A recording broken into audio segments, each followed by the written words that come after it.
un instrument au travers lequel il peut manifester sa gloire.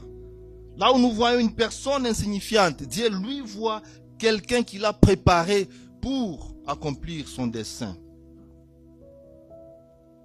Et mon désir ce matin, d'ailleurs mon but, j'aimerais qu'à la fin de cet enseignement, que chacun de nous ici prenne conscience que si Dieu se serait basé sur les apparences, aucun de nous se lèverait devant lui et dire « Seigneur, je mérite ». Aucun de nous aujourd'hui serait appelé fils et filles de Dieu.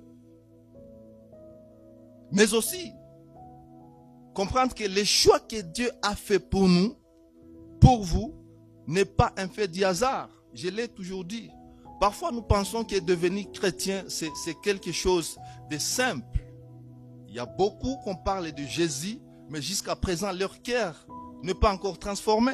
Si vous avez cette grâce d'écouter à propos de ce que Jésus a fait pour vous, et que vous parveniez à une transformation, à une conversion, c'est Dieu qui a porté ce choix pour vous, et il ne l'a pas fait d'une manière hasardeuse. Derrière les choix que Dieu a portés pour vous, il y a une réalité qui se cache. Dieu veut vous inviter à participer à son œuvre. On le verra ici avec David.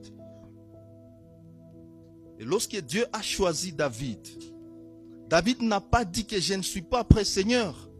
Il a répondu avec obéissance. Et il a fait ce que Dieu attendait qu'il fasse. Et la question à laquelle je vous inviterai ce matin est celle-ci. Du début jusqu'à la fin de cet enseignement, même chaque jour, posez-vous la question. Là où je suis, comment est-ce que je participe à l'accomplissement du plan de Dieu dans ma vie? Partout où tu es. C'est la question à laquelle je vous inviterai de vous poser. Donc on va le voir. Dieu a porté son choix sur David. Et David a répondu avec obéissance. On va le voir dans quelques points et nous allons passer à notre premier point, intitulé « Les rois selon le cœur de Dieu ».